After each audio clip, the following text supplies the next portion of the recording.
sejahtera untuk kita semua. Pada pertemuan sebelumnya, kita sudah mempelajari tentang konsep ilmu ekonomi, dan kalian sudah memahami inti dari permasalahan ekonomi. Nah, hari ini kita akan mempelajari tentang prinsip dan motif ekonomi. Adapun tujuan pembelajaran kita adalah siswa diharapkan mampu menjelaskan tentang prinsip dan motif ekonomi. Untuk memahami materi hari ini, kita saksikan penjelasan berikut ini. Sebagai panduan, silakan buka buku paket ekonomi kalian halaman 17. Materi hari ini akan membahas tentang konsep, prinsip, dan motif ekonomi, serta pengaruhnya terhadap tindakan ekonomi.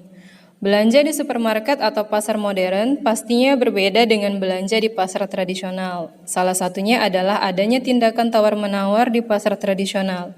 Nah, tawar-menawar merupakan tindakan ekonomi yang dilakukan oleh penjual dan pembeli untuk menentukan harga suatu barang.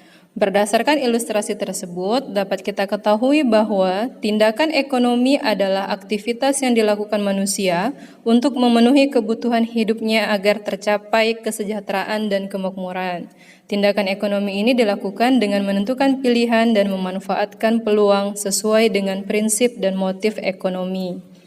Setiap orang harus memiliki pedoman atau arahan dalam melakukan tindakan ekonomi yang disebut dengan prinsip ekonomi. Prinsip ekonomi adalah sebuah usaha untuk memperoleh hasil yang sebesar-besarnya dengan pengeluaran tertentu.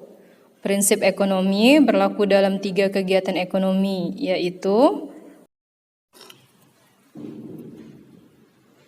1. Produksi, 2. Distribusi, 3. Konsumsi. Pernah gak kalian membeli barang yang tidak sesuai dengan kebutuhan kalian, alias hanya sebatas keinginan sesaat? Jika iya, artinya hal itu bertentangan dengan ciri-ciri prinsip ekonomi. Apa saja ciri-cirinya? Yang pertama, bersikap hemat. Yang kedua, menyusun skala prioritas.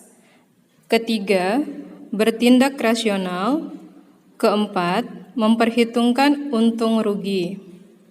Lalu, apa manfaat dan tujuan kita menerapkan prinsip ekonomi? Yang pertama, memperoleh keuntungan maksimal. Yang kedua, memperkecil resiko kerugian. 3. Mencapai tujuan tepat waktu. 4. Hasil kerja terjamin mutunya. Dan yang kelima, hidup lebih maju dalam persaingan sehat. Sedangkan tujuannya secara umum adalah untuk memperoleh keuntungan maksimal dan memperkecil resiko kerugian. Selanjutnya, motif ekonomi. Motif ekonomi adalah motivasi yang mendorong seseorang melakukan tindakan ekonomi. Nah, tindakan ekonomi dipengaruhi oleh beberapa motif atau dorongan. Contohnya begini, saat kamu memutuskan untuk makan, tetapi tidak ada makanan di rumah, pasti kalian akan dihadapkan oleh 2 pilihan. Pertama, memilih untuk memasak sendiri makanan di rumah. Kedua, membeli makanan cepat saji. Kalau tindakan yang kalian lakukan didasari dengan motif ekonomi, kalian pasti akan mempertimbangkan mana yang lebih hemat. Ternyata, membeli bahan baku mentah dan memasaknya sendiri akan lebih hemat karena bahan-bahannya dapat digunakan beberapa hari ke depan dibandingkan dengan membeli makanan cepat saji. Motif ekonomi bisa berasal dari diri sendiri atau intrinsik maupun dari luar yang disebut ekstrinsik. Contoh motif intrinsik adalah ketika kalian lapar atau haus, maka kalian akan membeli makanan atau minuman.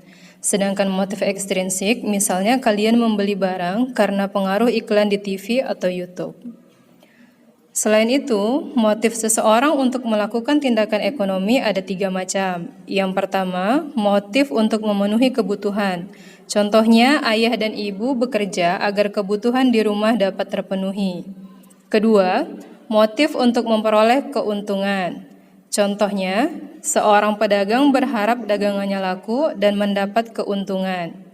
Ketiga, motif untuk dapat berbuat sosial. Contohnya, ketika kamu melakukan bakti sosial untuk membantu fakir miskin.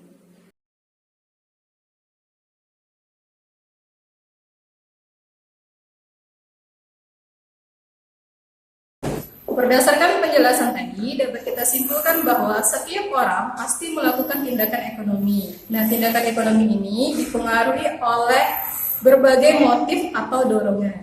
Nah, melalui motif dan dorongan tersebut, ada yang namanya prinsip ekonomi yang tujuannya adalah untuk memberikan arahan agar tindakan ekonomi yang kita lakukan bisa mendapatkan hasil yang maksimal.